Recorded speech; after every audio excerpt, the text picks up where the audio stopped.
ডিব্ৰু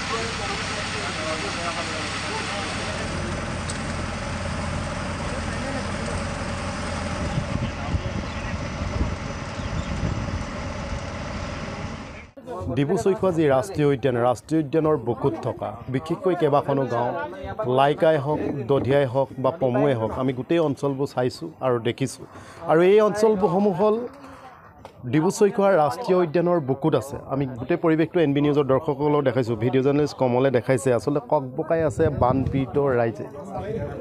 বাসগৃহসমূহ দেখাইছে কমলে দেখাই আছে এয়া হ'ল ডিব্ৰু চৈখোৱা ৰাষ্ট্ৰীয় উদ্যানৰ বুকুত থকা তেওঁলোকৰ পৰিৱেশ লাইকাই হওক দধিয়াই হওক পমুৱাই হওক এই অঞ্চলৰ এইসমূহ হ'ল বাসিন্দা এইসকল হ'ল দধিয়াবাসী ৰাইজ এতিয়া কথাটো হ'ল অসমৰ প্ৰাক্তন মুখ্যমন্ত্ৰী সৰ্বানন্দ সোণোৱালৰ ঘৰৰ নিচেই কাষতে লাগি থকা এইখন হ'ল দধিয়া গাঁও আৰু তেওঁৰ যি বাসগৃহ তাৰ পাছফালে আছে আচলতে এই পমুৱা তাৰ পাছফালে আছে লাইকা তাৰ পাছফালে আছে দধিয়া গাঁও এই দধিয়াবাসী ৰাইজৰ কাৰণে আচলতে সৰ্বানন্দ সোণোৱাল ডাঙৰীয়াই অসমৰ মুখ্যমন্ত্ৰী হৈ থকাৰ সময়ত যিখিনি কৰিব লাগিছিল কিন্তু তাৰ তিলমানো কৰাৰ পৰিলক্ষিত নহ'ল এতিয়া তেওঁ হ'ল ভাৰত চৰকাৰৰ এজন কেবিনেট মন্ত্ৰী হৈ থকাৰ পাছতো যি সময়ত আচলতে অসম চৰকাৰৰ মন্ত্ৰী বিধায়কসকলে বানপীড়িত ৰাইজৰ কাষত যিদৰে থিয় দি সাহায্য আগবঢ়াইছিলে ঠিক তেনেদৰে কিন্তু সৰ্বানন্দ সোণোৱালৰ ক্ষেত্ৰত তাৰ ওলোটা প্ৰতিচ্ছবি দেখা পোৱা গৈছে সিদিনা আহিছিল নাৱৰ বুকুত তেওঁ কেৱল চালে আৰু গুচি গ'ল কিন্তু বানপীড়িত ৰাইজৰ কাৰণে আচলতে যিখিনি কৰণীয় কাম কৰিব লাগিছিল আজি তাৰিখলৈকে তেওঁ নকৰিলে হয় ৰাষ্ট্ৰীয় উদ্যানৰ বুকুত আছে তেওঁলোকে কিন্তু তেওঁলোকে 1950 চনৰ পৰা ইয়াতে বসবাস কৰি আছে আৰু আজি 2024 চনলৈকে কিন্তু তেওঁলোকৰ স্থায়ী যি সমাধান হ'ব লাগে এই সমাধান নহ'ল আমি নাৱতে আছোঁ নাৱৰ বুকুৰ পৰা আমি বাতৰি সম্প্ৰচাৰ কৰি আছোঁ এফালে ডিব্ৰু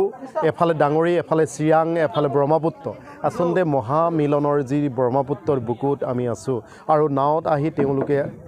দেখাইছোঁ আমি গোটেই পৰিৱেশটো দেখাইছোঁ অসম চৰকাৰক আমি দৃষ্টিগোচৰ কৰিব বিচাৰিছোঁ ভাৰত চৰকাৰক আমি দৃষ্টিগোচৰ কৰিব বিচাৰিছোঁ এয়া হ'ল ডিব্ৰু চৈখোৱা ৰাষ্ট্ৰীয় উদ্যানৰ বুকুত থকা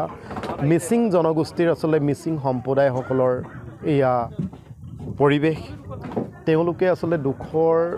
চকুলো মুচুতা আচলতে তেওঁলোকৰ আচলতে এই মুহূৰ্তত কোনো নাই এজন ব্যক্তি আছে কথা পাতিম এই আচলতে দুখৰ চকুলো যিমান ক'লেও আচলতে শেষ নহয় প্ৰত্যেকটো বছৰে বানপীড়িত হয় বানপানী হয় ইয়াতে বসবাস কৰা মানুহখিনি প্ৰত্যেক বছৰে সমস্যা আহে সমাধান কিন্তু আজিলৈকে নহ'ল কি ক'বা তাকেতো আমি বহুত বছৰ আগৰ পৰাইতো চৰকাৰক নিবেদন কৰিছোঁ দধিয়া এলেকাক পুনঃসংস্থাপন অতি শীঘ্ৰে দিয়াৰ ব্যৱস্থা কৰিবলৈ কৈছোঁ কিন্তু কোনো এটা চৰকাৰে এটা সম্পূৰ্ণ পুনঃসংস্থাপন দিয়াত নাই সেয়েহে আমি এইটো বানপীড়িত জেগাৰ পৰা আমি আকৌ মুখ্যমন্ত্ৰী মহোদয়ক আমি আহ্বান জনাইছোঁ অতি শীঘ্ৰে যদি দধিয়া এলেকাক পুনঃসংস্থাপন যদি নিদিয়ে তেতিয়া এইখন গাঁও নাথাকিব নিশ্চয়কৈ এটা কোনোবা এটা দিনত গোটেইখিনি মানুহ ইয়াৰ পৰা বিচাৰি নাপাব সৰ্বানন্দ সোণোৱালৰ ঘৰ ইয়াৰ পৰা অকণমান দূৰত তেওঁ আহিছেনে সৰ্বানন্দ সোণোৱাল আগত আহিছে কিন্তু মুখ্যমন্ত্ৰী হোৱাৰ পিছত এতিয়ালৈকে অহা নাই মুখ্যমন্ত্ৰী হ'ল এতিয়া কেবিনেট মন্ত্ৰী হ'ল এতিয়া দ্বিতীয়টো কাৰ্যকালৰ এতিয়া কেবিনেট মন্ত্ৰী তাৰ পাছত আপোনালোকৰ ওচৰলৈ অহা নাই এতিয়ালৈকে নাই অহা অকণমানো আগতে ইয়াৰ পৰা বেছি দূৰ নহয় প্ৰায় 3 কিলোমিটাৰমান হ'লেই নদীখন পাৰ কৰি দিলে মেইন নদীখন পাৰ কৰিলে পাই যাব কিন্তু এতিয়ালৈকে মুখ্যমন্ত্ৰী হ'ল বা বৰ্তমান কেন্দ্ৰীয় কেবিনেট মন্ত্ৰী হৈছে কিন্তু এতিয়ালৈকে সমস্যাৰ সমাধান হোৱা নাই সেইটো কাৰণে ইয়াৰ পৰা আমি আহ্বান জনাইছোঁ মাননীয় মুখ্যমন্ত্ৰীক আমি আহ্বান জনাইছোঁ আৰু কেন্দ্ৰীয় মন্ত্ৰী সৰ্বানন্দ সোণোৱাল ছাৰক আমি আহ্বান জনাইছোঁ যিমান দূৰ পাৰে আপোনালোকে অতি শীঘ্ৰে পুনৰ ব্যৱস্থাত দধিয়া এলেকাক পুনঃসংস্থাপন দিয়াৰ ব্যৱস্থা কৰক